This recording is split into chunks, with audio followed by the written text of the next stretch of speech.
There are those who speak and those who listen. But every so often, someone shows up who does both with uncommon purpose and an open notebook in hand.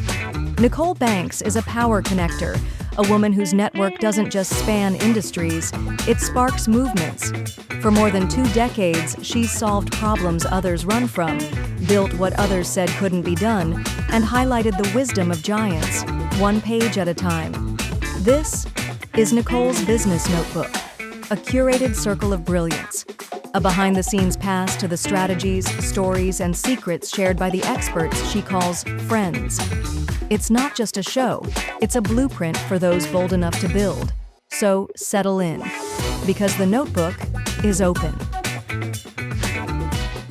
Hi, this is Nicole Banks with Nicole's Business Notebook, where I bring together my business friends so that we can learn their wisdom, their experience, their knowledge, to help us so that we can all do better business together. This week I have Rochelle Glassman on the show. She is a healthcare executive with a wild backstory and rise to greatness that I'm so excited to share with you guys today. Thank you, Rochelle, for being on the show. Thank you so much for inviting me. 100%. So, as I just said, you've had a crazy rags to riches story. So tell me a little bit about yourself. So, as you can tell by the accent, I'm from England, and my career started when I was 18 and 2 days when I went into nursing school. I was very fortunate, or should I say unfortunate, as a teenager growing up. We grew up very modestly and at times had really nowhere to live. And so my primary responsibility from being 14 was to take care of my very sick my brother, because my mom had sort of checked out a little bit. Wow. So I basically didn't have the qualifications to go into nursing school, and I wanted to be a nurse, but my headmaster had gone to the nursing school and shared my unfortunate situation. And the nuns that ran North Manchester General, they said that they would bring back the entrance exam to give me an opportunity, to get into nursing, which would require me to live in the nursing home. So I was fortunate to get through that. I had stability, somewhere to sleep every night, and food on the table in the cafeteria. And that was sort of an eye-opening experience for me, because it's very regimented. I didn't really have a lot of supervision growing up, and all of a sudden I had to show up on time. I had to have my hair off my shoulders. I had to have a uniform on and clean shoes and all these rules and regulations. Yeah. But it really created my self-esteem. Nursing at 18 was pretty shocking. I didn't go to university. We did a month in the class, and then we were thrown onto the wards. Wow. Fortunately for me, I got into casualty, which is trauma here. And that really helped me with my consulting and medical career, because as patients come in, you're assessing them, figuring out who needs immediate care, who can wait a little longer. And you'd have 3 or 4 cardiac arrests going on at the same time, and you had to be on your toes and departmentalize to take care of the most sickest patients. So I was very fortunate there, and they taught me work ethic like no tomorrow. Mm-hmm. So in the UK, because it's the National Health Service, if your replacement at the end of your shift didn't show up, you're on for another 12 hours. Oh, wow. With no overtime, promises of getting additional time off, which of course we didn't get. Yeah. But I am very grateful to the nuns and the sisters that run that program, because really they set me on a path for work ethic and doing the right thing, saving people's lives. After that, I left the NHS and opened the first licensed laser clinic within the United Kingdom and Europe, licensed by the Area Health Authority. And we did a lot of CO2 laser treatments.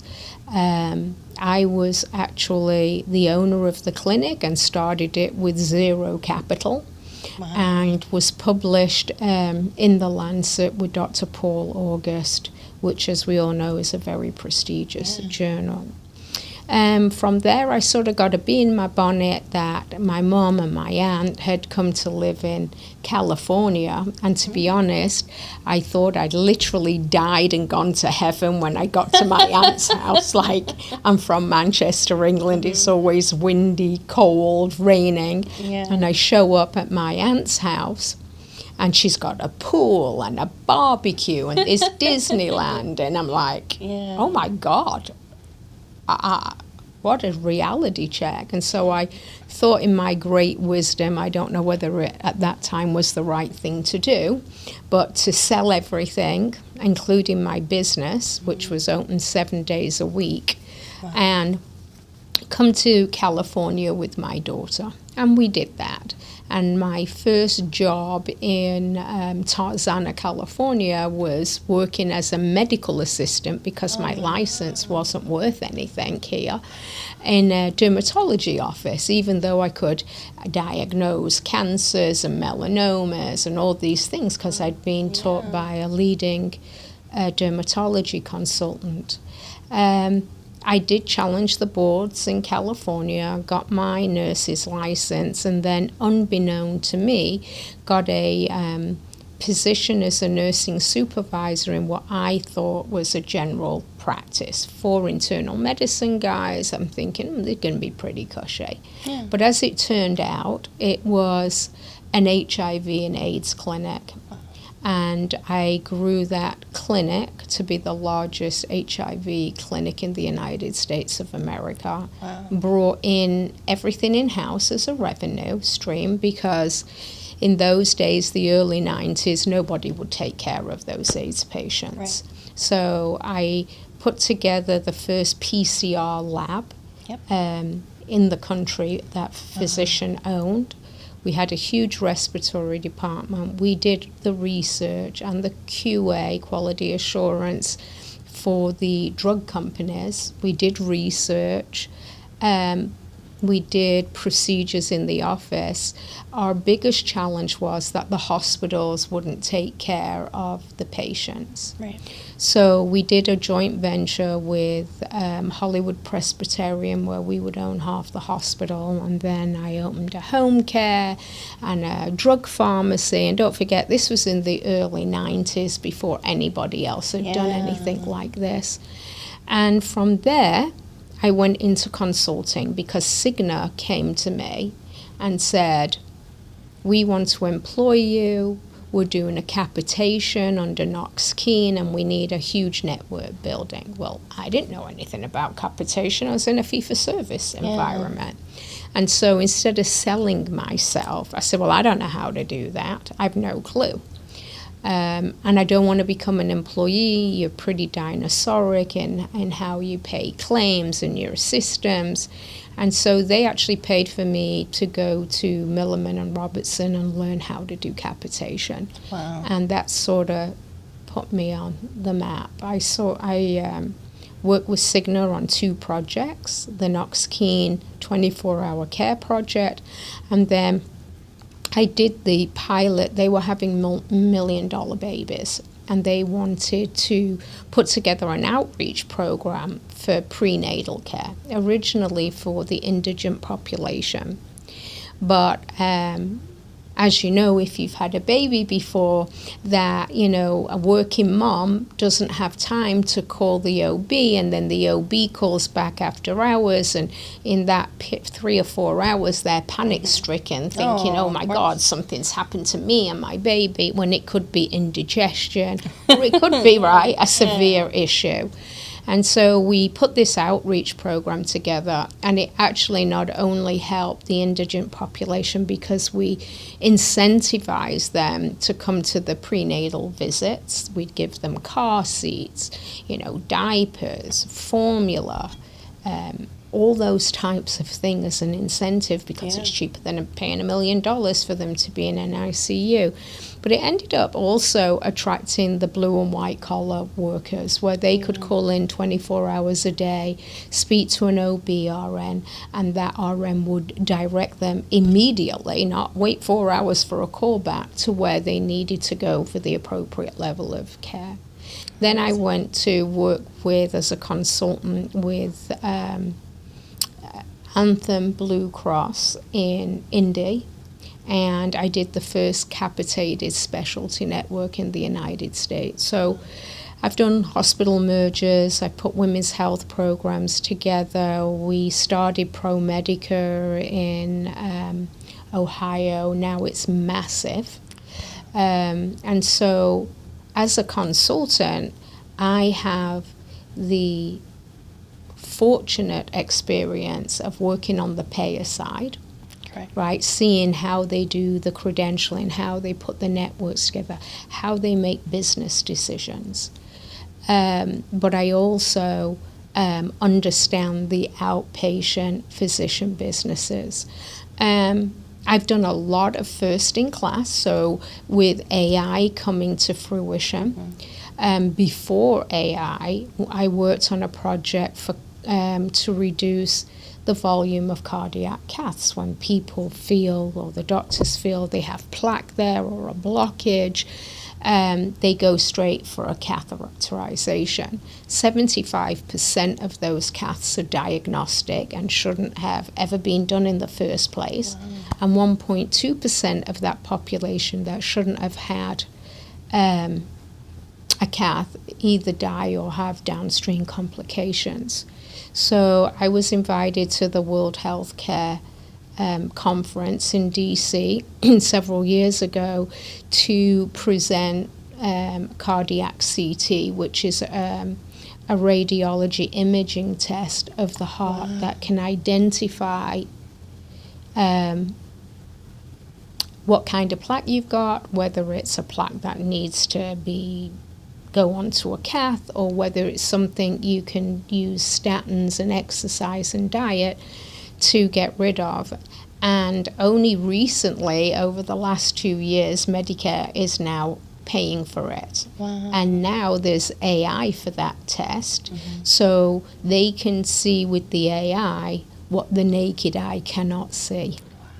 So, I mean, life expectancy is exploding here because of the technology and workflow change with AI in the United States. So I have my own company called, it was Phoenix Physician Services, and then clients were saying, well, you're only working in Phoenix, you've been all over the country, right? And I said, so it made me change the name of my company to United Physician Services. I started this company in June of 1995, and before that I just had an LLC, a solo LLC, and was working with some of the top consultants in the United States. I live here in Arizona, and I've had clients in Australia and other parts of the world. Wow. And every consultation is very different. What I love to do is all of my business is referral. And when I receive referrals from CPAs, it's usually for large physician practices and small practices where their revenue has tanked and they can't figure out why. And so I have a team of consultants that go in and do what we call a business or practice analysis, depending if it's physical therapy but it's outpatient. And we analyze and figure out through reports and interviews what the issues are. And within 90 days, we can turn around a practice from almost going bankrupt to being extremely profitable. That's amazing. And and so recently I partnered with a company out of India, and they do coding, chart reviews, so to make sure that the doctors are using the right codes based on the documentation, because Medicare, audits people, doctors and hospitals, and if you're caught making mistakes, and I don't think many doctors, though some do, but the majority of the doctors, they don't understand how to bill and code correctly and what the requirements are. And so, you have the OIG come in, and the biller has changed what the doctor coded, but the physician or the owner of the company is responsible for what they're reimbursed. And a lot of times, unfortunately, the doctors aren't even aware they're doing something wrong. So we do compliance. I personally have been an expert witness for both government plans and commercial plans. And like I said, sometimes it's a purpose, but many times it really is accidental. But regardless, even if you don't know what you're doing and you do it wrong, then you get in a pickle. Yep, you get in a pickle. And most doctors would rather take the chance than self-disclose, which I think they're more lenient when you self-disclose. Right. So, that's been my career for since I was 18, and not giving my age away, but it's right, but it's my whole career. And last year, I partnered with a gentleman, and we opened another arm of UPS. UPS stands for United Physician Services. So now we have UPS Healthcare Funds, where we will invest through an Assurity program into businesses that are going to save lives or have a massive community impact or extend patients' lives. And so that's our mission statement, and we're just now getting up and going, and I'm super excited to do that. Yeah, the impact is going to be miraculous. That's amazing. I love saving people's lives and having an impact, not just on patients' lives, but on the growth in the medical environment that's going on right now. Yeah, I love that. Yeah. So let's go back. You mentioned that you had a rough childhood. Yes. How do you think that has influenced how you do business? So I have integrity and I'm honest, and if I can't help a group because they won't listen or they don't want to be compliant because the physician friend down the street is doing that way, I don't take those clients. Even if I was broke, I wouldn't take those clients. For me, in life, your partners may come and go, your children certainly grow up and leave and have their own lives, and I believe that integrity is what you carry throughout your entire life, not just your career. Yeah. So for me, I surround myself with clients and business owners that have integrity. I believe in an honest day's work for an honest day's pay. I can't even keep track of my hours for my hourly clients, so I'm working, I'm sure, half the time for free, or I'm giving out information for free. And I won't take on a client that I personally or my team cannot help. I know a lot of consultants do that, but, I just don't do that. I mean, coming up through the ranks in the very late 80s, early 90s, women weren't treated as equals in an executive level. And so had a lot of stigmas along the way. People have said when I'm on a board, right to your face, well, we know how you got there. Of course, I looked a lot slimmer and younger and whatever in those days. Or I went and worked in the Midwest and was told, I don't know why they brought a child to do a man's job. And, after working with executives and physicians, I can pretty much hold my own. And my comment was, well, you can have a child, me, doing a man's job that's done this before. And I'm the only one in the country that has actually done this before. Or you can have a man do it and let him go figure it out, because I've already figured it out and done it for the largest payer in the United States. Yep. And so, you brush things off. I think things now are better. You see more women executives, especially in healthcare. And I do a lot of mentoring with female clients who feel sometimes, even though they have the qualifications and their outcomes are fantastic, that they feel sometimes inferior. I had a situation in New Brunswick, New Jersey, where I developed with a team a women's health program, for cardiac, breast, all women's issues. And they didn't have a female breast surgeon. I said, well, how can we possibly have a women's health network and program when we don't have female physicians? So the hospital hired the doc, the surgeon, and the male general surgeons wouldn't allow her OR time. And so, that was a big struggle. Now I have a current client, and we have female surgeons, and one of our female surgeons showed up to do the surgery. She's board certified doctor, surgeon, and the male patient said to her, you're not going to do the surgery, you're not a doctor, you're not a surgeon. And he says, you're like a nurse practitioner or something, right? Wow. Not that I'm knocking nurse practitioners, because they have a role. And then she had to, this is recently, explain herself to the patient before he agreed again to have the surgery.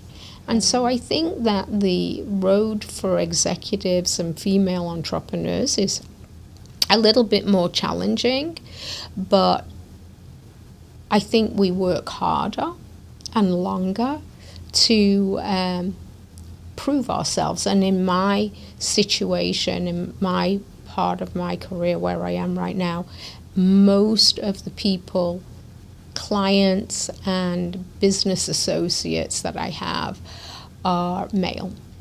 I have very few female clients in comparison to males. And, on the boards that I sit on and the work that I do, it's, if not all male, I'm usually the only female in the room. So, so what would you give advice to other women that are in this sort of same sort of circumstance? They're in, whatever field they are in, but they're definitely the minority. Right. To put some pep in their step, put some, keep moving forward. I love that. Okay, know your subject matter. Don't be afraid, which I've done many times, and say, you know what, I'm not sure. Let me go back and check, and I'll get back to you in 24 hours. I think if you misspeak or you're, giggling and doing things that a man wouldn't do, I think they look down on you. I think first impression counts, and I think that your work product speaks for itself.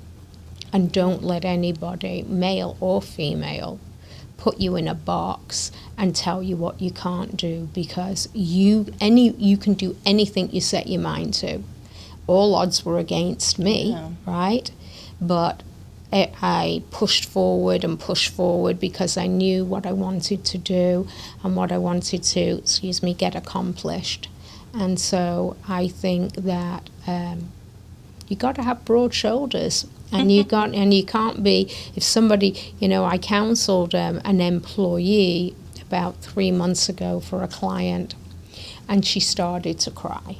It wasn't a bad counseling, and what that does for her is it deflects in the meeting. So now managers, I was actually training 2 managers, because as soon as she started to cry, they were like, "Oh my God, I didn't mean to upset you, da da da da."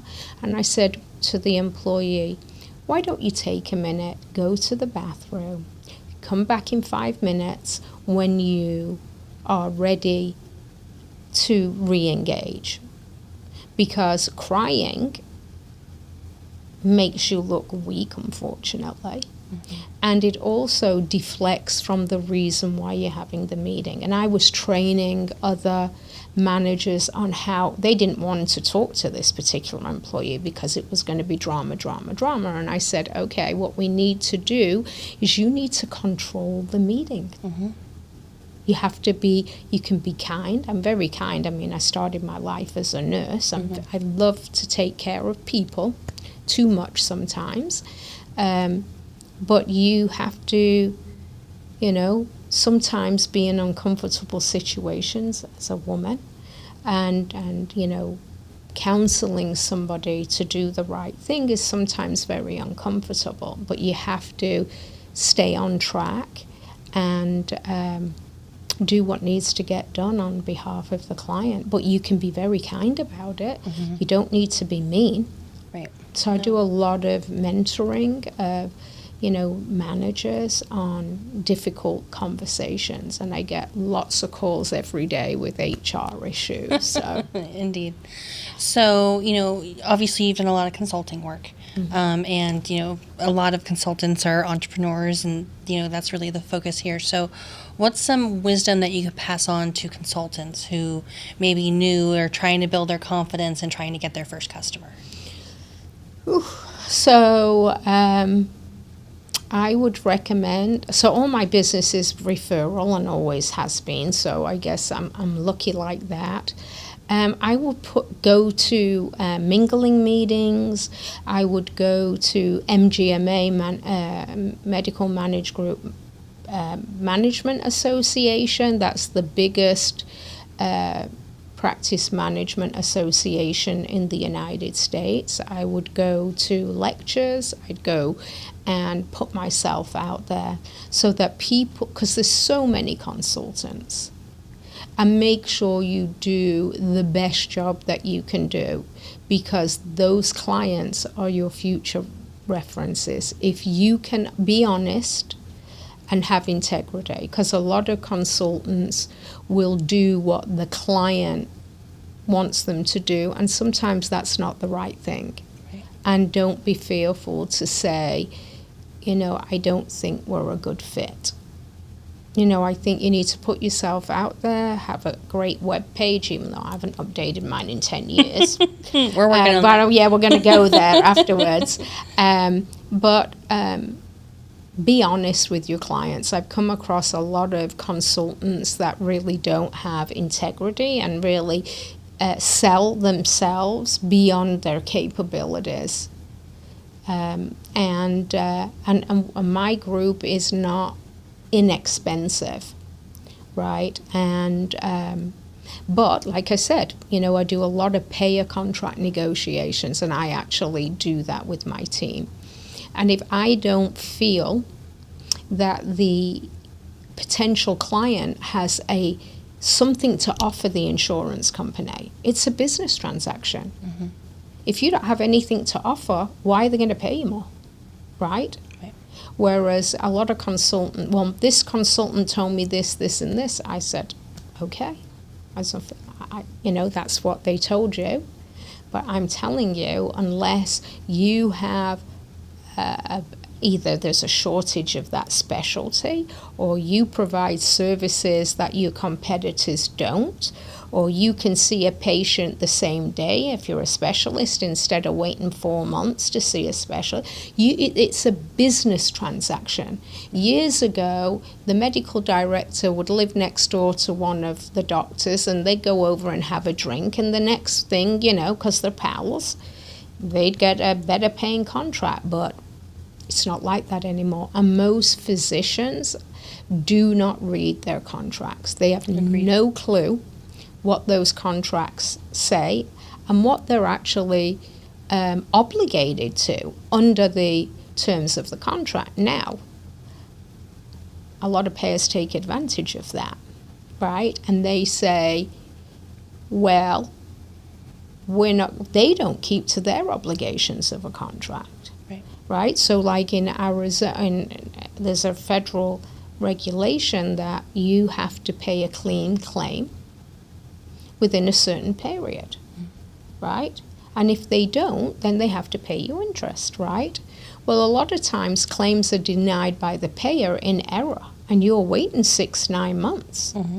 My clients get paid on average in 26 days, right? Some of them get paid in 5 days, but we have stragglers where you have to do, bill a secondary after a primary gets paid. So that takes you out to 4 months sometimes for the secondary. But when you put, or a year if you're appealing something that they say is experimental when it's not, just not to pay you. You got to know the tricks of the trade.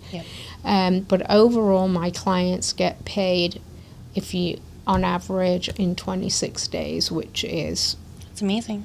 very high with a 96% reimbursement rate. But we have it down pat with a billing company that I've worked with for years. That's amazing. Well, Rochelle, it was so great to hear your story. There's a lot of similarities. I wanted to be a nurse, went to nursing school. Oh, you did? Yeah, I had all my prereqs done. They changed the program, and so I wasn't able to get in. Oh, I'm sorry. And then worked for a medical lab, and then I managed a clinic at the beginning of COVID. So when it comes to payers and all this stuff, it's good to talk shop. Yeah, right. So. I know I've done a lot of labs. I've started labs. I've got them credentialed. I've done surgery centers. I've done PT, all of it. Yeah, that's amazing. But I love my life. I'm very thankful to God for giving me this wonderful life. And I, obviously I love my kids and my family, but I love what I do. I love helping people and making people successful. That's amazing. It's obviously clear in how you present and the impact that you've had. So thank you so much for being on the show and sharing your journey and what you've been through. Definitely an inspiring story. Thank you so much for sharing. Thank you so much for inviting me here today. And if anybody has any questions, and they contact you, I'm available to answer any questions. Perfect. So thank you so much. You're welcome. Awesome. So again, this is another episode of Nicole's Business Notebook, where I bring together my business friends so that we can learn their inspiring stories, increase their impact, and so that we can all do better business and build better worlds together. We'll see you next week. Thanks for joining us for another episode of Nicole's Business Notebook. Subscribe and follow for more tips, insider secrets, and hard-earned wisdom so that we can all do better business together. See you next time.